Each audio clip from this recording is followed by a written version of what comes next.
Word on the street is Taylor Swift is relieved that Blake Lively's case has ended up in a landfill. I'm not surprised. I truly don't care though, do you? Somehow Blake is also saying this case is emotionally taxing and blah, blah, blah. Well, we could have told you that. But you never prepared because you never thought this case would get this far.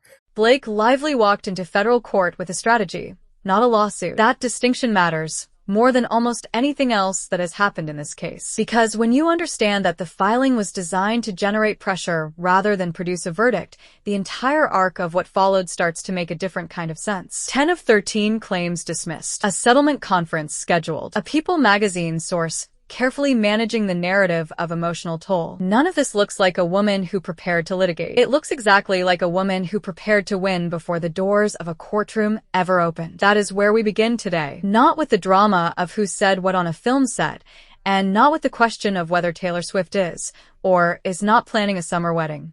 We begin with the fundamental miscalculation at the center of this entire situation, and why that miscalculation is now costing people in ways that extend well beyond Blake Lively herself. Let us establish something clearly. When Blake Lively filed a sexual harassment complaint against Justin Baldoni in December of 2024, citing alleged misconduct during the production of It Ends With Us, and a subsequent smear campaign she claims was designed to damage her reputation, she was doing something bold. She was also, according to everything that has unfolded since, doing something she never genuinely expected to see through to a full legal conclusion. Sources close to Lively have now confirmed to People magazine that she knew this would be a long and challenging process. Say, just put your hands up in the comments. Like, truly, do you care if Blake Lively is at Taylor Swift's wedding or not? Like, what does that prove to us or not? I mean, But there is a contradiction embedded in that statement that is difficult to ignore. Because if she truly knew how long and difficult this would be, why does every development in the case appear to surprise her side? Justin Baldoni fought back.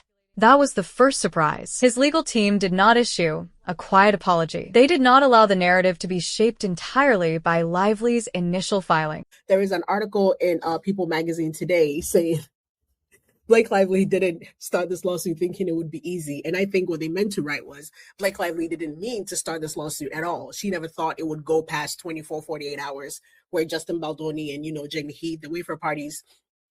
They responded, they countered, and they demonstrated a willingness to go the full distance in a way that appears to have genuinely caught Lively's camp off guard. That is not speculation. That is evident from the pace at which the framing of her case has shifted from a straightforward account of workplace misconduct to an increasingly complicated story with a fluctuating set of claims. The judge's decision on April 2nd, 2025 to dismiss 10 of the 13 claims Lively brought forward is not a minor procedural development. It is a significant legal setback. When a federal judge reviews the merits of a complaint and determines that the overwhelming majority of it does not survive scrutiny at this stage, that tells you something specific about the foundation on which those claims were built. It does not necessarily mean Blake Lively experienced nothing on that set. What it does mean is that what she experienced and how it was translated into legal argument did not meet the threshold required for those claims to proceed. Now, People magazine is running a story framing this as emotionally taxing for Lively, and that framing is doing a very specific kind of work. It is asking the audience to feel sympathy for someone navigating a difficult legal process,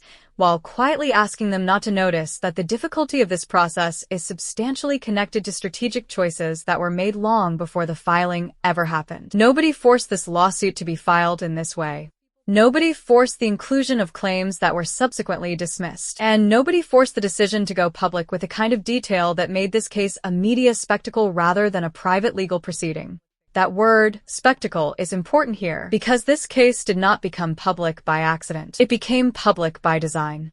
The way the initial complaint was timed, the way media coverage followed so immediately, the way certain pieces of information reached entertainment journalists before the legal filings were even fully processed by the court. These things suggest an orchestrated public relations strategy running parallel to the legal one. The problem is that when your legal case starts to fall apart, your public relations strategy is left holding a narrative it cannot fully support. And this is where Taylor Swift enters the picture. Not because she filed anything. Not because she is a defendant or a witness or formally involved in this litigation. She enters the picture because her name, her texts, and her proximity to Blake Lively made her part of the story whether she agreed to be or not. A Substack writer named Rob Shooter published a piece around early April claiming that Taylor Swift is relieved by Blake Lively's legal setback and is watching the situation closely, while hoping it ends before her summer wedding. It is worth being precise about the credibility of this piece. A Substack column with unnamed insiders is not the same thing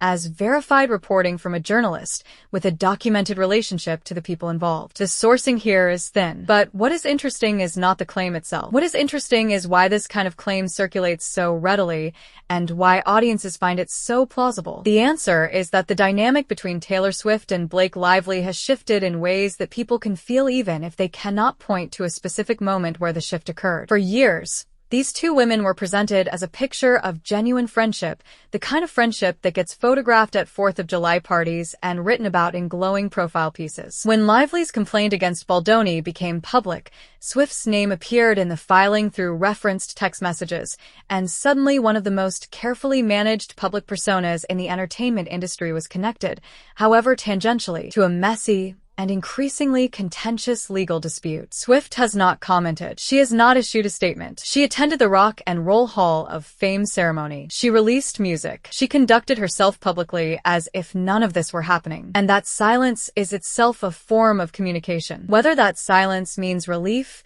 frustration, or simple strategic restraint, we cannot know with certainty. But the narrative that she wants distance from this situation has enough internal logic to keep it alive regardless of what any unnamed source claims. Here is what is actually happening beneath the surface of all these headlines. Blake Lively is managing a public relations problem while simultaneously managing a legal one, and the two are increasingly working against each other. The legal setbacks make the public relations messaging harder to sustain. The public relations messaging, which leans heavily on the language of victimhood and systemic harm, creates expectations that the legal record is struggling to meet. When you tell the world you are fighting a dangerous system, you need the courtroom to validate that story. When the courtroom removes 10 of your 13 claims, the story becomes harder to tell. Her Instagram statement following the dismissals is a revealing document in this regard. She wrote about fighting to expose systems that seek to harm, shame, silence, and retaliate against victims. She described the physical pain of digital violence. She drew comparisons to cyberbullying affecting children. And she ended with a dragon emoji.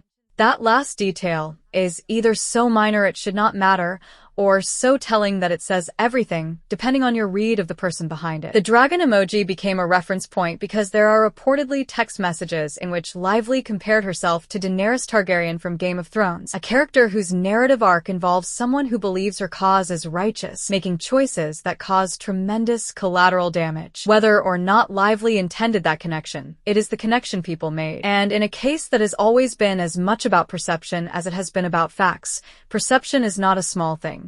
Let us return now to the legal realities, because they matter more than the social media moments. The remaining 3 claims in Lively's lawsuit are still active. The case has not ended. There is still a legal process ongoing, and there is still a settlement conference that was scheduled to take place. What the dismissal of 10 claims does is dramatically change the leverage dynamics of any potential settlement. When you file 13 claims and 10 are dismissed, your bargaining position is objectively weaker than it was on the day you filed. That is not a matter of opinion. That is the logic of litigation. Justin Baldoni and his co-defendants now know that the most expansive version of Lively's case has been significantly cut down. They know what survived and what did not. They can assess the strength of the remaining claims with much greater accuracy than they could at the start of this process. That information has value in a settlement negotiation, and it belongs entirely to their side of the table right now. Baldoni has consistently denied the allegations. His legal team has been aggressive and organized in their response. They filed counterarguments, challenged evidence, and pushed back on the framing of events on set. Whatever one believes about the underlying facts, the legal performance of his defense team has been notably effective.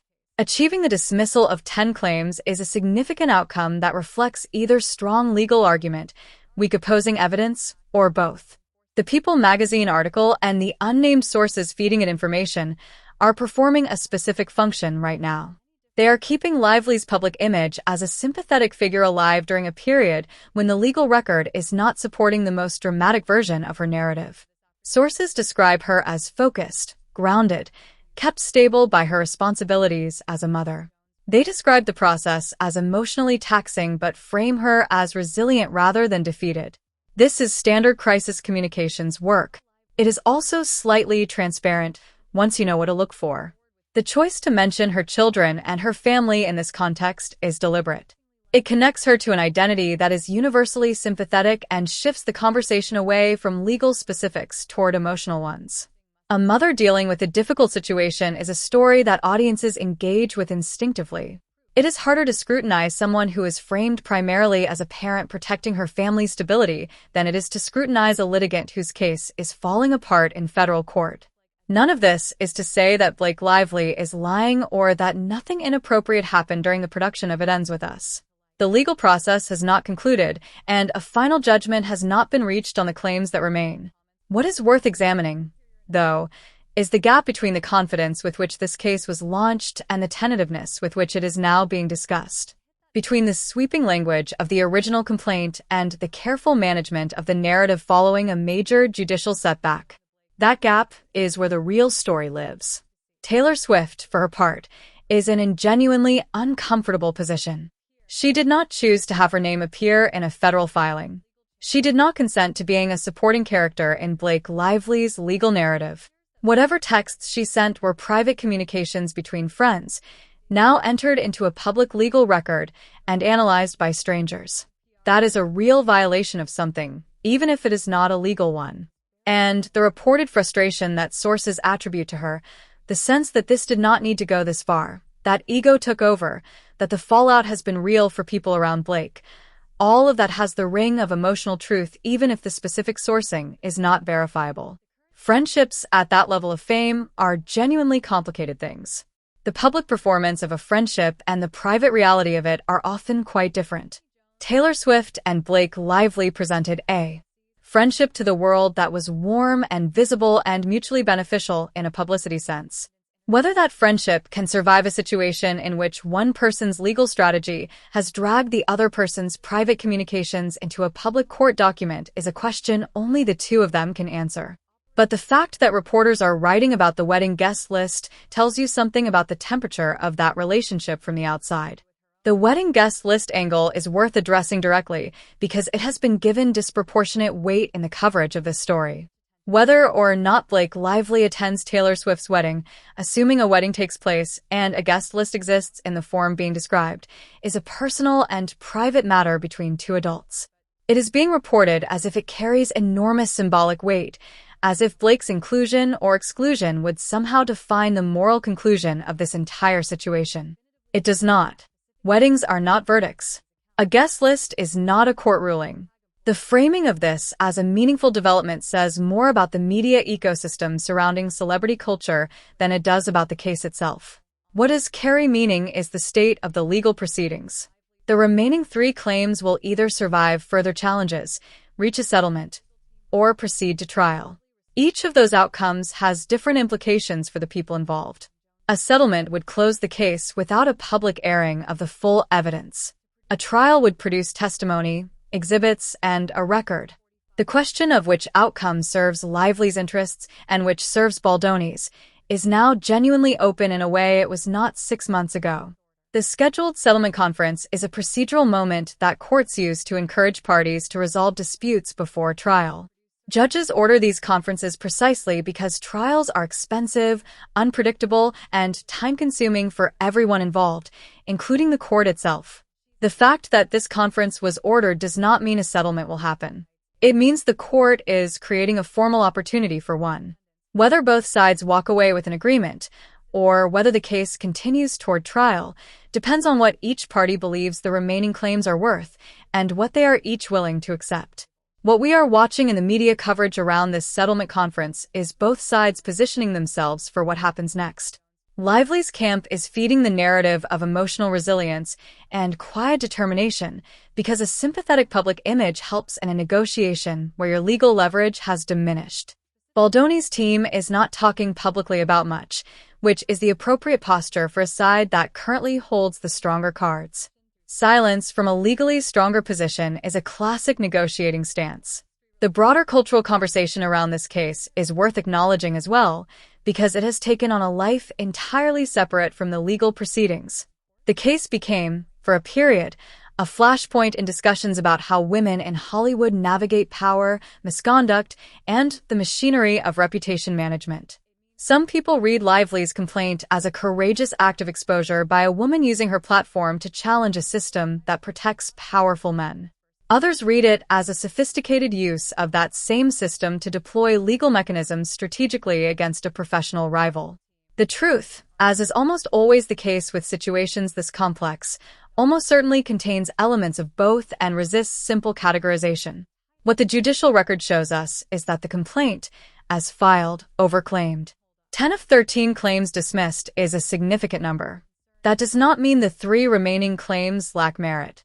It means that the scope of the original filing went beyond what the evidence or the legal standards could sustain. And that kind of overreach, whether strategic or genuine, has consequences. It creates the impression of a case built for maximum impact rather than legal precision.